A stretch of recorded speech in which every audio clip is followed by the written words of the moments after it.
Assalamualaikum warahmatullahi wabarakatuh. Perkenalkan, nama saya Fadila Azliana dengan NPM 247822009.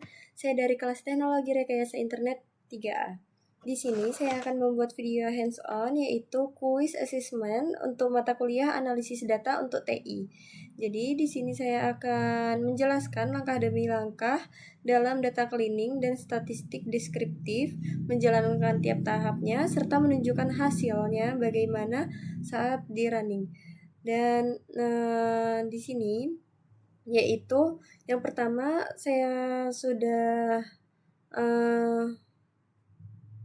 jadi di sini saya akan melakukan tahapan data cleaning dan statistik deskriptif, yaitu yang pertama menyiapkan dataset hingga siap dianalisis, yang kedua mengidentifikasi dan menangani missing value atau inkonsistensi, yang ketiga menyajikan statistik deskriptif yaitu kuantitatif dan kualitatif, serta ada visual singkatnya. Dan ini adalah dataset yang digunakan yaitu dataset dengan nama Mesh Housing. Di sini memakai file yaitu CSV. Jadi yang pertama, di sini ada pembukaan, yaitu memperkenalkan konteks dan tujuan kegiatan. Jadi, analisis ini dilakukan untuk mempersiapkan data sebelum digunakan dalam proses analisis lebih lanjut. Kegiatan ini berfokus pada tahap data cleaning dan statistik deskriptif menggunakan data ini ya, dataset yang ini, Mesh Housing ini. Jadi analisis ini dilakukan melalui beberapa langkah utama, yaitu yang pastinya menyiapkan datasetnya, terus menangani duplikasi, inkonsistensi, dan missing value, lalu mendeteksi outlier. Ini di sini ada mendeteksi outliernya, terus habis itu ada juga menyajikan hasil statistik deskriptif, yaitu ada kuantitatif dan kualitatifnya, lalu membuat visualisasi agar memperjelas pola datanya. Dataset yang digunakan yaitu ini dataset yang setelah diberikan oleh dosen saya yang sudah disiapkan, yaitu Mesh Housing, yaitu dataset yang berisi berbagai atribut rumah di kota Mesh, Iowa, Amerika Serikat. Jadi atributnya itu mencakup karakteristik seperti luas tanah, tipe bangunan, terus ada juga kondisi rumah, jumlah kamar tidur, hingga harga jualnya. Jadi dataset ini sering digunakan untuk latihan analisis data karena memiliki kombinasi variabel, numerik, dan kategorik yang lengkap. Lalu di sini yang kedua, jadi tujuan analisisnya, ini saya akan menjelaskan bahwa video akan menunjukkan proses pembersihan data dan analisis statistik deskriptif. Oke. Terus di sini tahap persiapan data yaitu menyiapkan softwarenya. Di sini software yang digunakan saya menggunakan Google Colab sesuai yang diperintahkan oleh dosen saya, yaitu jadi Google Colab ini adalah platform berbasis cloud yang mendukung eksekusi Python secara interaktif tanpa perlu instalasi lokal gitu. Terus di sini library yang digunakan dapat kita lihat. Di sini sebelumnya saya mengisi biodata diri saya terlebih dahulu. Ini akan saya running. Nah ini ya, ini quiz analisis data untuk TI dengan nama saya, NPM dan program studi. Lalu di sini ada library yang digunakan, yaitu menggunakan 4 library, yaitu yang pertama ada Pandas S PD, yaitu untuk membaca, mengelola, dan memanipulasi data dalam bentuk table gitu. Jadi penulisan SPD ini digunakan agar pemanggilan fungsi lebih ringkas, misalnya pada data yang digunakan yaitu datanya CSV ini. Terus ada NumPy SNP ini, library ini digunakan untuk perhitungan numerik seperti mean, median, dan operasi matematika lainnya. Lalu yang ketiga di sini ada Pylon SPLT ini adalah library yang digunakan untuk membuat visualisasi data seperti grafik dan histogram.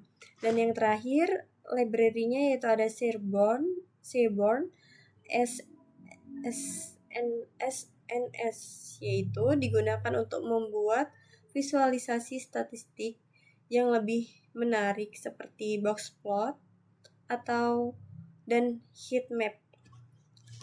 Kemudian di sini untuk membaca dataset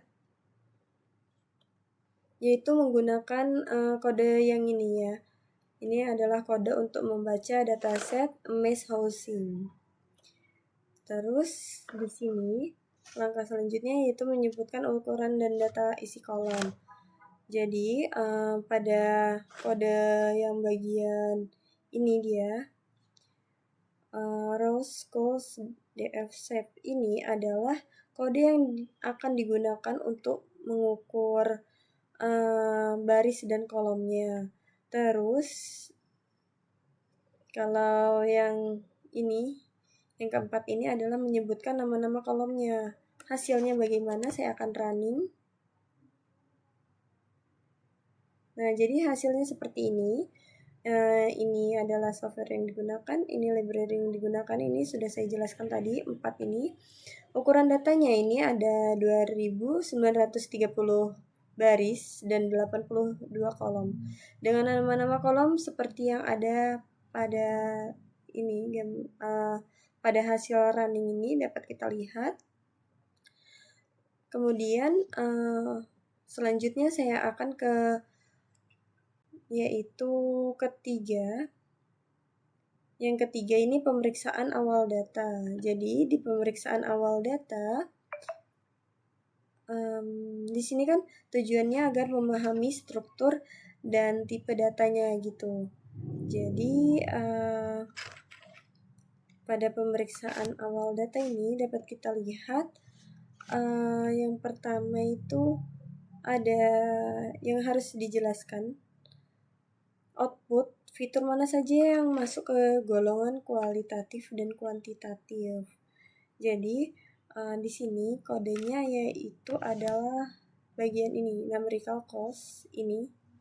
Yang ini, bagian kode ini digunakan untuk mengelompokkan kolom berdasarkan tipenya. Ya, tipenya itu ada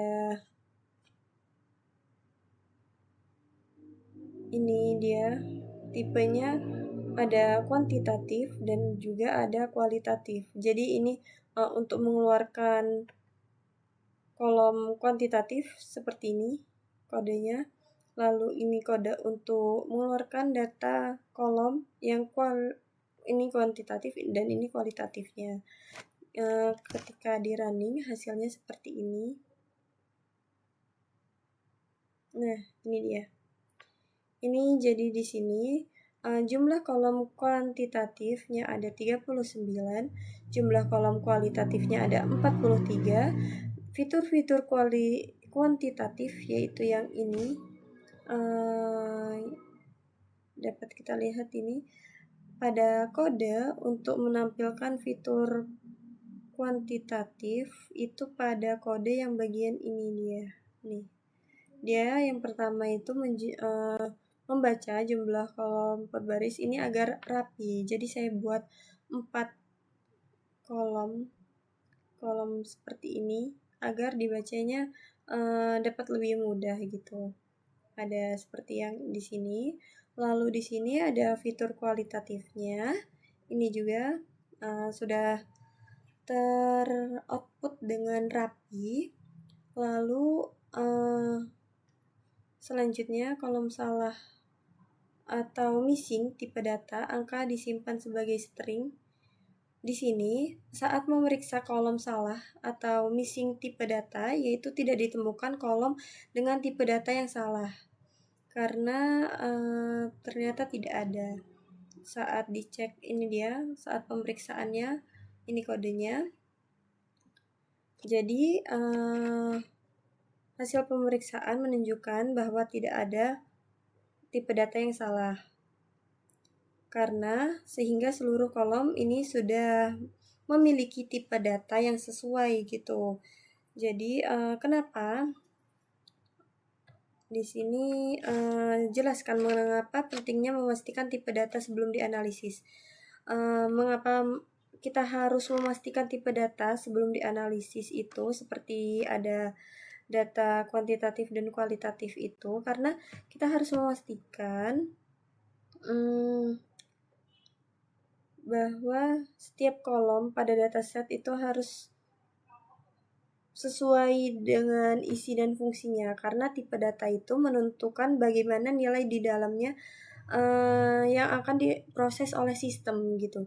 Jadi alasannya itu ada yang pertama mencegah error saat perhitungan. Jadi saat kolom yang seharusnya berisi angka tetapi tersimpan sebagai teks atau string gitu tidak dapat diolah dengan fungsi statistik seperti min, median atau yang lainnya, maka hal ini dapat menghambat proses analisis dan menghasilkan nilai yang tidak valid.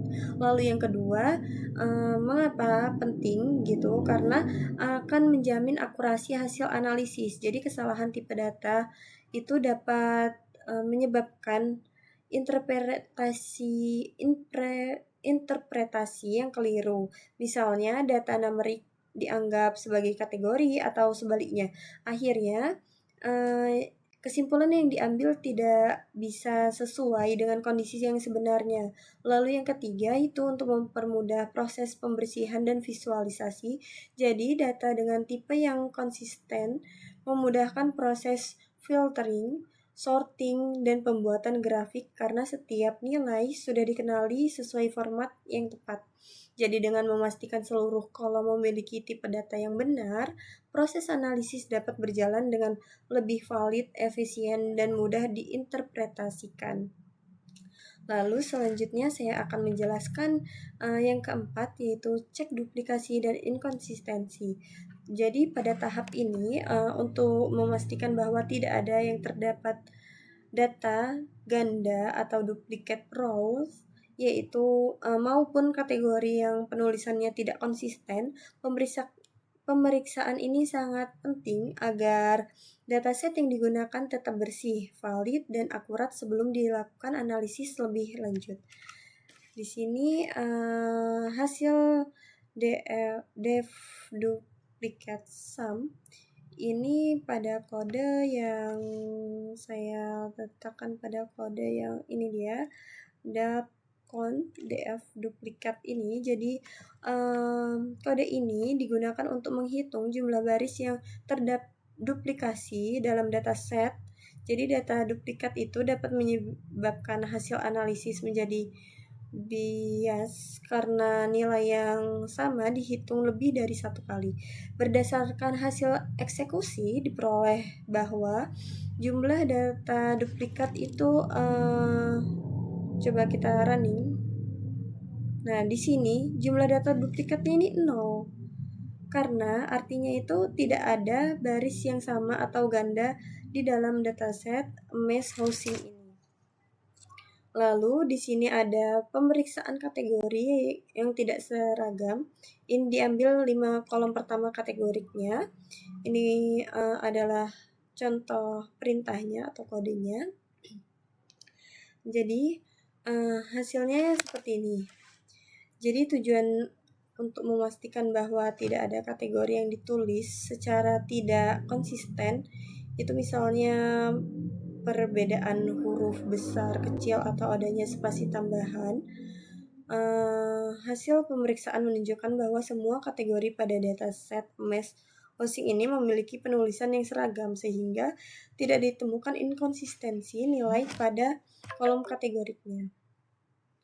Jadi dari hasil pemeriksaan ini dapat kita lihat tidak ada yang mengandung data duplikat ataupun inkonsistensi kategorinya ya.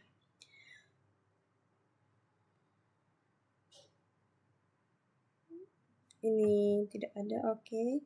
Selanjutnya yang kelima yaitu check missing value, yaitu tujuannya untuk mengidentifikasi data kosong dan menjelaskan strategi penanganan. Di sini ada Oh iya.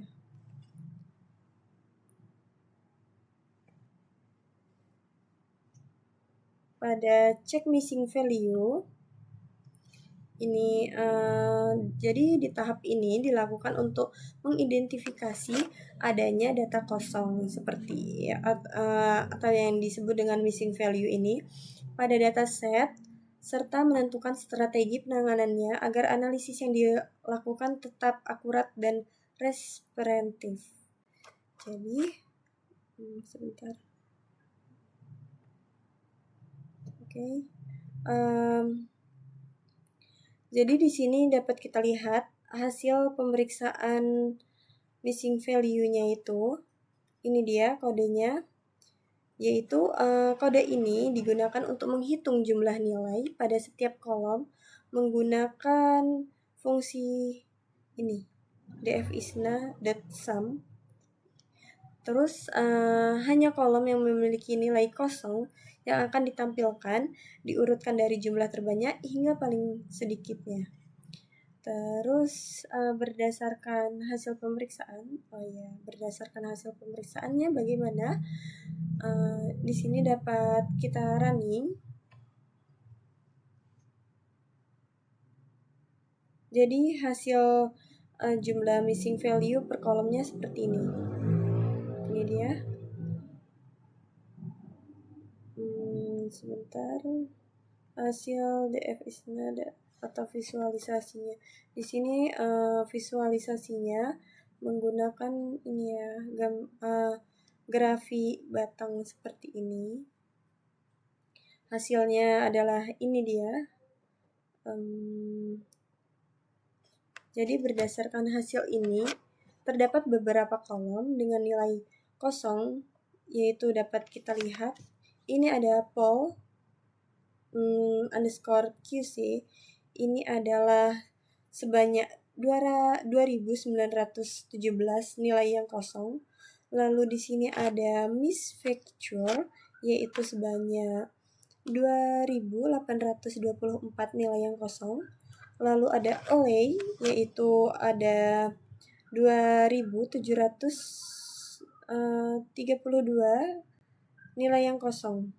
Serta beberapa kolom lainnya yang dapat kita lihat di sini ada advanced, mesh, VRR type, replace queue, IoT frontage, dan ini data-datanya, data-data kolomnya, kolom yang kosong.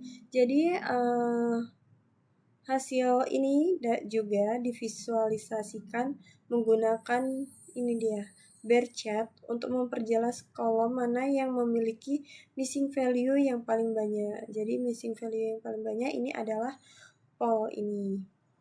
Terus untuk kode selanjutnya, di sini juga kita harus menjelaskan kolom dengan missing terbanyak ya ini. Didapatkan dari kode mana? Yaitu didapatkan dari kode ini dia. If missing empty, ini ada max, jadi maksimalnya itu. Jadi di sini kodenya ini untuk menampilkan kolom dengan jumlah nilai kosong yang paling banyak. Jadi hal ini terjadi. Hal ini terjadi karena sebagian besar rumah dalam dataset mesh housing tidak memiliki kolam renang, fitur tambahan, atau akses gang, sehingga nilai kosong tersebut wajar muncul. Terus di sini ada alasan memilih median untuk numerik, modus untuk kategorik. Jadi di sini di sini harus menjelaskan strategi penanganan. Dalam penanganan missing value ini yaitu strategi yang digunakan sesuai jenis datanya ya. Kalau data numerik itu diisi menggunakan median, karena median tidak dipengaruhi oleh nilai ekstrim atau yang disebut outlier sehingga hasilnya lebih stabil. Sedangkan data kategorik yaitu diisi menggunakan modus nilai yang paling sering muncul agar distribusi kategori tetap konsisten dan tidak mengubah pola data. Jadi pendekatan ini memastikan data yang hilang digantikan dengan nilai yang representatif tanpa mengubah karakteristik utama dataset. Jadi berdasarkan hasil pemeriksaan dataset mesh housing ini memiliki beberapa kolom dengan nilai kosong, terutama pada poll ini yang paling banyak. Terus yang paling banyak ini ada tiga urutan yang paling banyak itu poll, miss feature, dan OI ini ya. Nilai kosong ini bukan disebabkan oleh kesalahan input, melainkan karena fitur tidak dimiliki oleh sebagian besar rumah atau yang disebut dengan missing by design. Jadi setelah dilakukan pengisian menggunakan median, di sini yaitu menggunakan median ya, karena ini ya, mana ya bagian mediannya?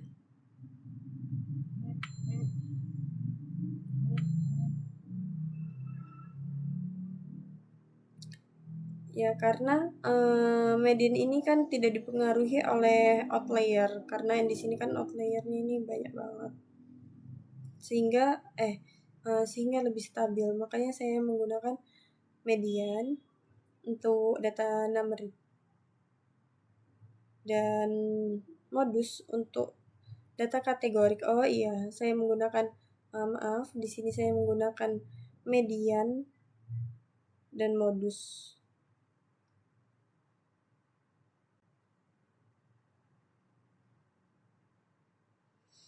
Jadi dataset ini menjadi bersih, lengkap, dan siap digunakan untuk tahap yang selanjutnya. Selanjutnya adalah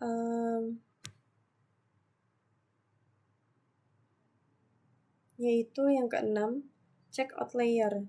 Jadi di sini check outlier ini tujuannya itu untuk menemukan nilai-nilai data yang menyimpang jauh dari pola umum yang disebabkan oleh kesalahan input, pengukuran, atau karakteristik khusus. Di sini yang dijelaskan. Oke.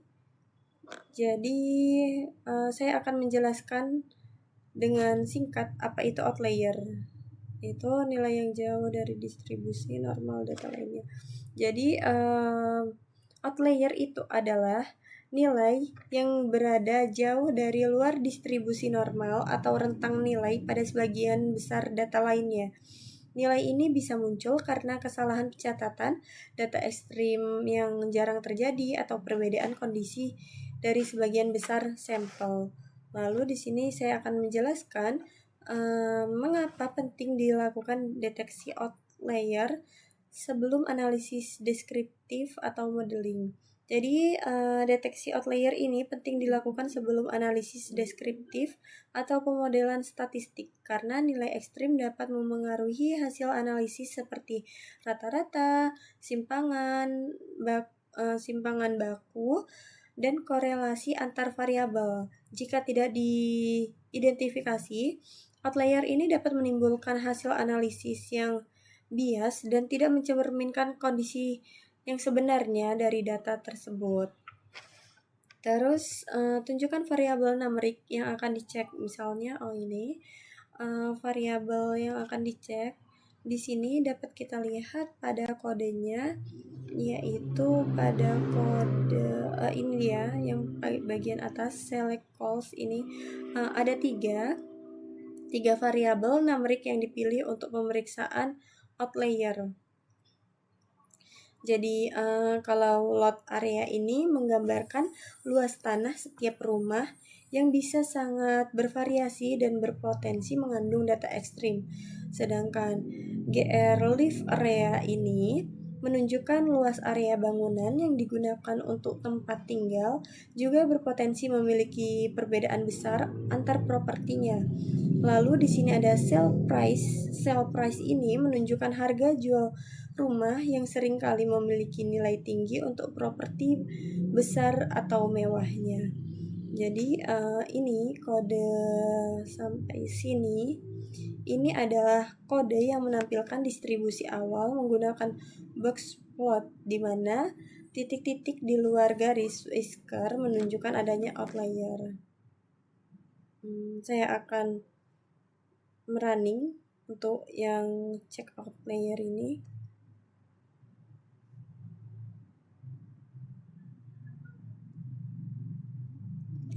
Di sini error ya.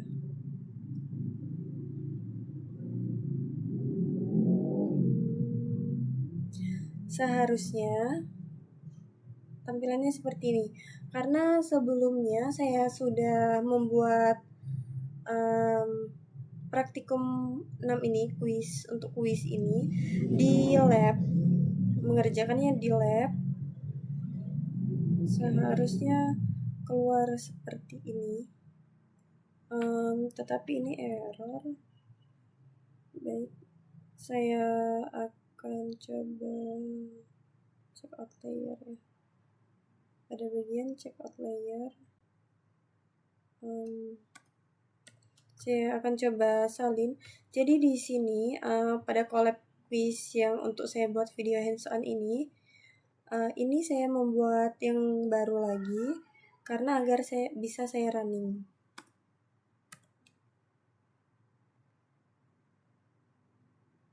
Oke, jadi di sini coba dijelaskan errornya.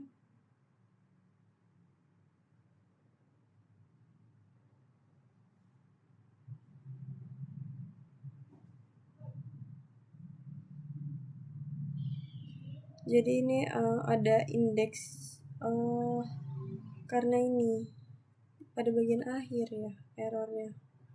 Coba terima dan jalankan. Oke, jadi hasilnya seperti ini untuk box plot sebelum pembersihan outlier dan box plot setelah pembersihan outlier, sama seperti saat saya mengerjakan saat di lab. Ini dia outputnya.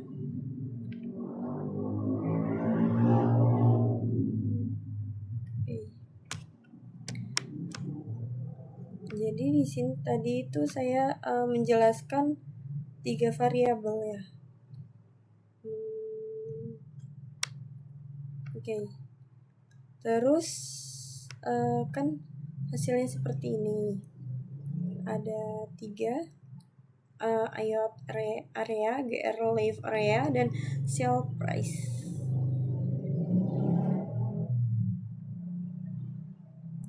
Kemudian jelaskan alasan memilih variabel tersebut. Jadi mengapa saya memilih ketiga variabel ini? Karena ketiga variabel ini yang memiliki kemungkinan besar mengandung nilai ekstrim yang dapat memengaruhi hasil analisis. Seperti saya ini bukan maaf, tadi saya salah membacanya. Ini adalah lot area. Jadi lot area ini yaitu saya memeriksa variabel ini karena ukuran tanah antar rumah bisa sangat bervariasi, mulai dari lahan yang kecil hingga rumah dengan area yang sangat luas. Jadi perbedaan ini berpotensi menghasilkan outlier yang jauh dari rata-rata. Sedangkan yang kedua ini GR live area, karena luas dan area tempat tinggal itu kan sering menjadi faktor dalam menentukan nilai rumah. Namun beberapa rumah bisa memiliki ukuran yang lebih besar dari mayoritas sehingga berpotensi menjadi outlier. Sedangkan sale price ini adalah saya memeriksa harga jualnya karena nilai ini sangat sensitif terhadap kondisi dan ukuran rumah. Jadi beberapa rumah mewah itu bisa memiliki harga jauh di atas rata-rata yang dapat menyebabkan distribusi data menjadi tidak seimbang. Jadi dengan memeriksa ketiga variabel ini, proses deteksi outlier menjadi lebih fokus pada fitur utama yang paling memengaruhi hasil analisis harga rumah. Lalu selanjutnya gunakan visualisasi box plot atau histogram. Di sini saya menggunakan box plot. Hmm,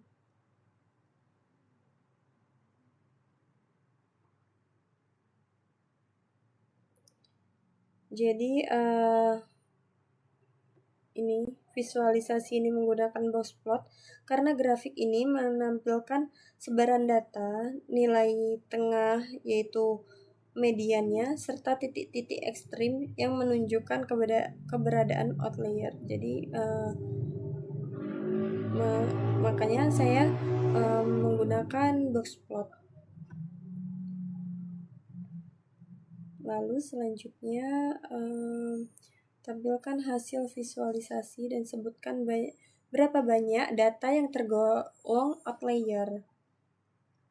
Jadi dapat kita lihat hasil visualisasi untuk pada bagian sebelum pembersihan ini memiliki beberapa titik di luar whisker yang menunjukkan adanya nilai-nilai ekstrim. Ini dia. Ini kan kumpulan-kumpulannya. Ini adalah outliernya. Nah ini. Terus dapat dilihat. Ini karena gambarnya ini kan dilihat dari jarak yang jauh.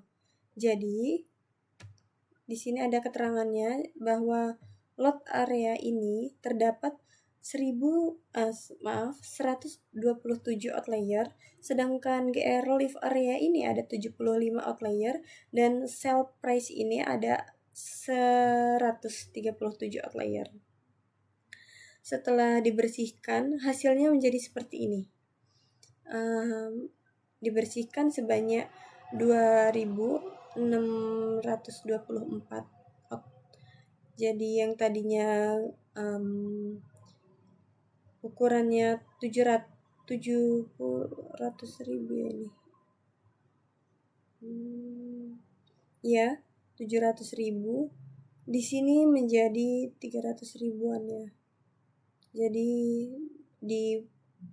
dibersihkan sebanyak ini 2.624.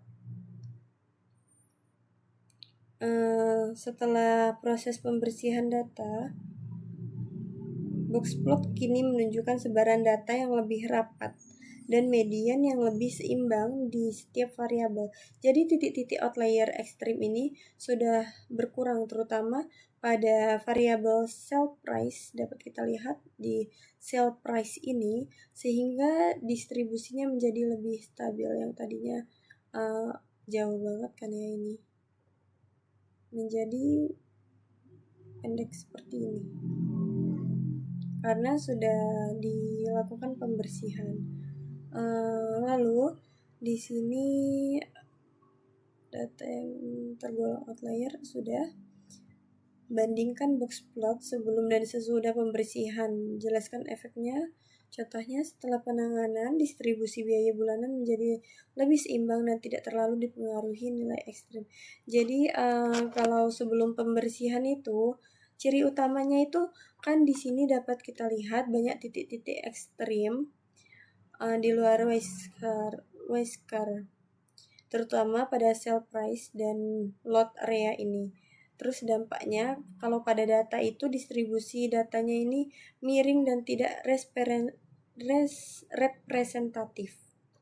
Lalu sedangkan kalau sudah dilakukan pembersihan, maka titik ekstrimnya itu jauh berkurang. Box plotnya itu menjadi lebih simetris.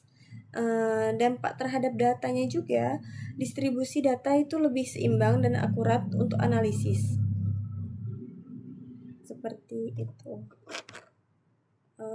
Sudah bandingannya.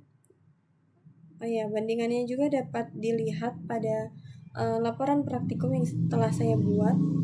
Di sini saya membuat tabelnya. Ini dia, tabel perbandingan sebelum dan sesudah pembersihan. Untuk ini ya. Walaupun tidak melihat tabel, kita bisa lihat juga pada bagian gambar ini kan, box plot ini, bahwa ini sangat berbeda banget. Selanjutnya yang ketujuh yaitu statistik deskriptif kuantitatif. Itu tujuannya untuk menggambarkan data NumRic secara ringkas. Jadi melalui perhitungan ukuran statistik seperti nilai rata-rata, median, simpangan baku atau standar deviation, koefisien variasi, koefisien dan rentang antar kuartilnya bagaimana. Jadi untuk perhitungan data deskriptif menghasilkan ukuran utama yang digunakan untuk memahami pola data. Ini kan kuantitatif. Di sini hasil describe atau tabel min dan arti dari nilai rata-rata simpangan baku. Di sini pada laporan praktikum saya dapat dilihat. Jadi ukuran statistik itu untuk min yaitu menunjukkan nilai tengah secara umum dari keseluruhan data. Kalau median itu adalah nilai tengah sesungguhnya yang membagi data menjadi dua bagian sama besar. Kalau standar deviation ini menggambarkan tingkat penyebaran data terhadap rata-rata. Semakin besar nilainya, maka semakin besar juga variasi datanya. Kalau coefficient of variation atau yang disingkat dengan CV, yaitu mengukur tingkat keragaman relatif terhadap rata-rata. Jadi CV tinggi ini menandakan bahwa variasi antar data itu besar. Lalu yang terakhir ada IQR, ini menunjukkan rentang nilai tengah. Data Q3 sampai Q1 digunakan untuk melihat sebaran nilai tanpa dipengaruhi ekstrim. Ini adalah hasil perhitungan statistik yang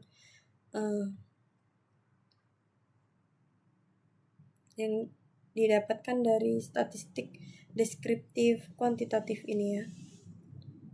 Ini dia hasil statistiknya. Jadi berdasarkan hasil ini dapat diketahui bahwa rata-rata harga rumah sale price ini adalah rata-ratanya itu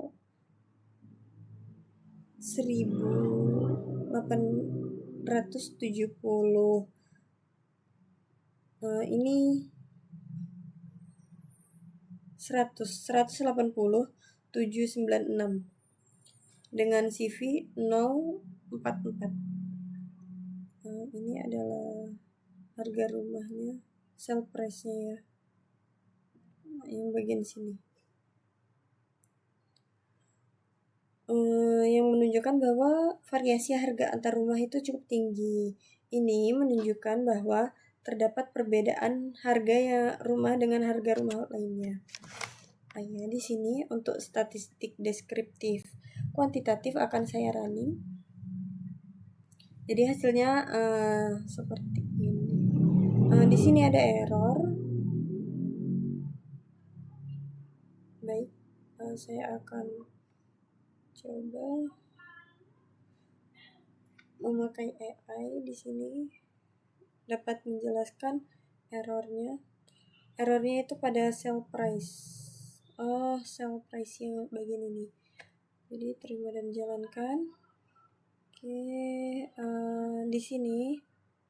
Jadi rata-rata sale price ini seperti yang tadi saya jelaskan dan CV-nya 044, artinya variasi data cukup tinggi untuk deskriptif kuantitatif. Di sini frekuensi bukan ini kualitatif ya. Oke, selanjutnya statistik deskriptif kualitatif yaitu kualitatif. Kualitatif itu ini dia. Pilih kalau ini kodenya, coba saya running. Nah, ini tidak error ya. Jadi pada tahap deskriptif kualitatif ini bertujuan untuk menunjukkan distribusi kategori pada variabel kualitatif, baik untuk dalam bentuk frekuensi maupun persentase. Di sini ada persentasenya dan ada frekuensinya juga ya. guna memahami karakteristik yang dominan dalam dataset. Jadi analisis ini membantu mengetahui pola umum dari data yang bersifat non-numerik. Frekuensi di sini ada frekuensinya menunjukkan jumlah kemunculan setiap kategori, sedangkan presentasi ini menunjukkan bahwa proporsi kategori terhadap total data. Dapat kita lihat berdasarkan hasil output ini pada kolom MS Joining kategori RL muncul paling banyak 2.273 data dengan persentase 77,58, dan ini adalah hasil-hasilnya seperti ini. Ini untuk kolom MS Joining, ini kolom street, ini kolom olay, ini kolom lot shapes, dan ini kolom land contour. Jadi sebagian besar rumah ini memiliki kondisi baik yang menunjukkan bahwa mayoritas properti berada dalam kondisi layak huni.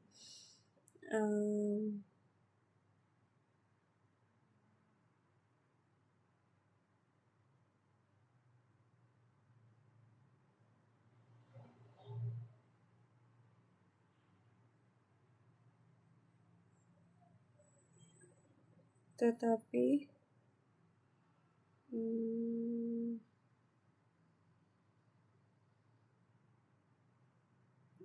selanjutnya yaitu untuk variabel dominan. Yaitu variabel dominan ini adalah kategori yang paling sering muncul dalam kolom sini. Ini variabel. Jadi variabel dominan ini dihitung dengan frag in the max dan presentasinya ditampilkan dengan ini dia variabel dominan. Variabel dominan itu ini dia variabel dominannya ya. Ini levelnya seperti ini. Terus kalau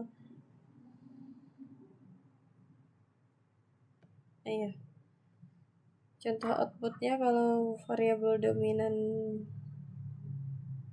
RL, mana ini dia. Ini kan presentasinya 77,58. Jadi RL ini menjadi kategori yang paling dominan dalam kolom MS Joining, menunjukkan bahwa distribusi yang tidak merata didominasi oleh satu kategori. Selanjutnya makna terhadap konteks. Jadi bagian ini menjelaskan arti statistik terhadap konteks yang konteks data yang dianalisis. Dalam hal ini, properti perumahan pada dataset MS Housing, contohnya sebagian besar rumah berada di zona RL dan memiliki akses jalan beraspal atau PAV yang disebut PAV. Artinya sebagian besar properti merupakan rumah biasa di lingkungan perkotaan dengan kondisi infrastruktur yang baik. Jadi dari hasil kualitatif ini mayoritas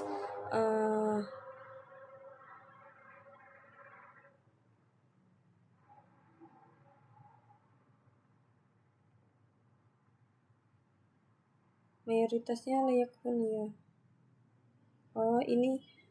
Ini hanya contoh. Maaf. Jadi sebenarnya saya akan hapus contoh interpretasi ini.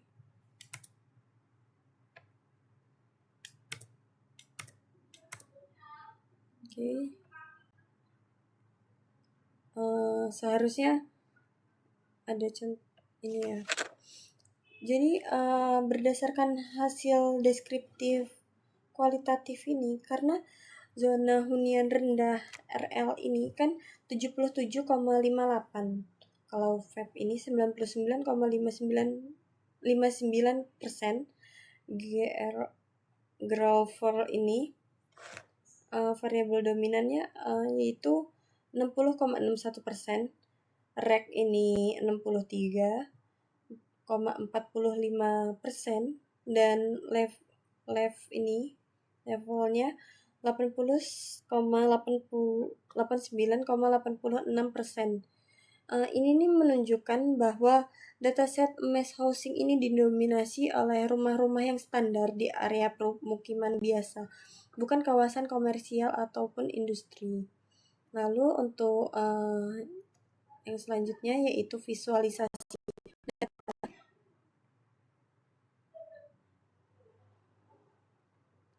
Baik, pada visualisasi data ini tujuannya itu untuk memperjelas distribusi dan hubungan antar variabel. Jadi jenis grafiknya di sini menggunakan histogram, box plot, dan bar chart. Saya akan mencoba running. Ini error. Coba errornya pada sell price. Sell price. Oke. Terima dan jalankan. Jadi hasilnya seperti ini. Sama ya, seperti pada saat saya menjalankan di praktikumnya di lab. Ini dia visualisasi datanya. Jadi kan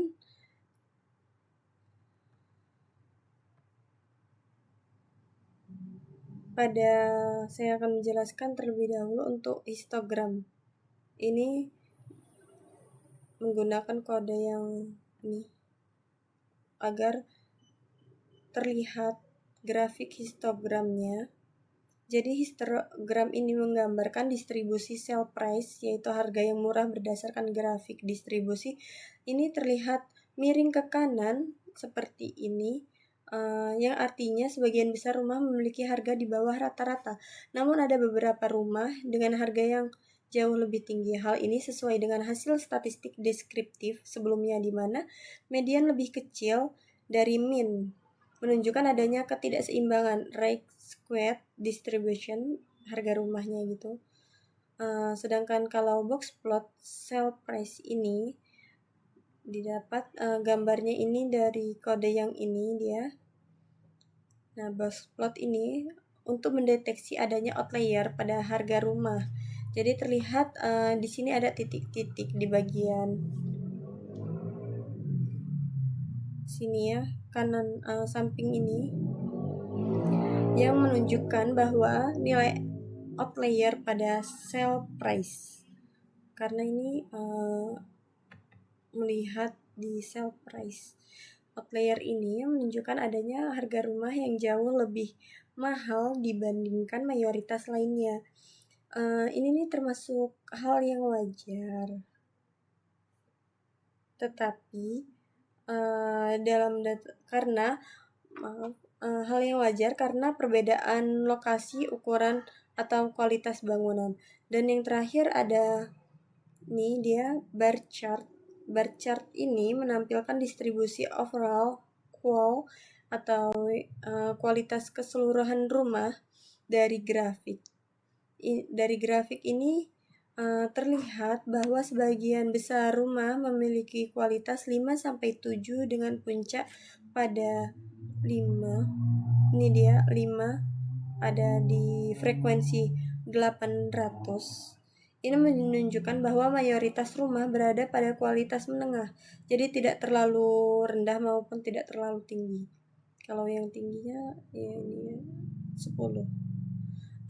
Jadi dari ketiga visualisasi yang ada pada visualisasi data ini dapat disimpulkan bahwa distribusi harga rumah itu miring ke kanan menunjukkan mayoritas harga di bawah rata-rata, terus terdapat outlier, ini dia outliernya ya, titik-titik ini, terus sebagian besar rumahnya itu menengah karena nilainya rentang 5 dan 7 ini yang paling tinggi pada frekuensi.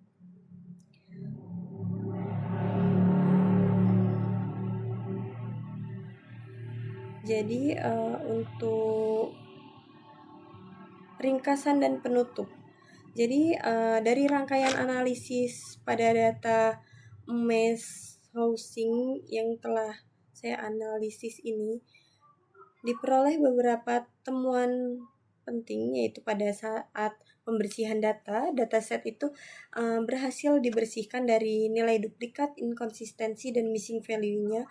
Kolom dengan data kolom terbanyak seperti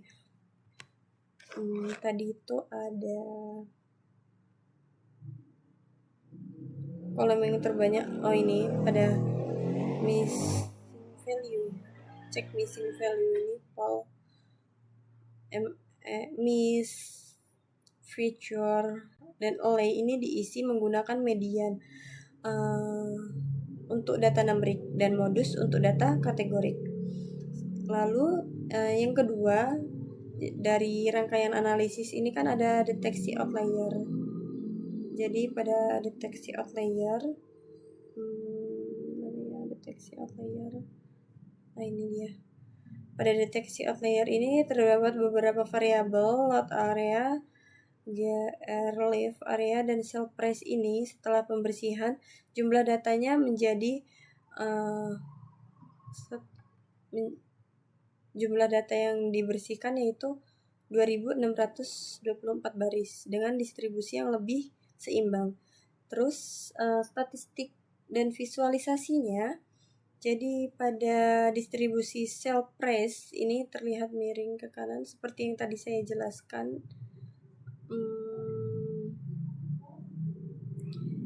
Jadi untuk data siap untuk analisis lanjutan. Jadi setelah melalui proses data cleaning, deteksi outlier, serta analisis statistik deskriptif baik numerik maupun kategorik, dataset ini telah bersih dan konsisten dan siap digunakan untuk tahap analisis lanjutan seperti bisa regresi prediktif atau machine learning model untuk memprediksi harga rumah. Jadi melalui praktikum ini, saya memahami pentingnya tahapan data processing dalam memastikan kualitas data sebelum dianalisis. Dengan data yang telah bersih dan tervalidasi, hasil analisis berikutnya akan menjadi lebih akurat, efisien, dan dapat diandalkan. Mungkin cukup sekian untuk video hands-on quiz assessment analisis data untuk TI yang dapat saya menjalankan dan saya jelaskan. Saya mohon maaf apabila terdapat kekurangan dalam video saya. Saya akhiri. Wassalamualaikum warahmatullahi wabarakatuh.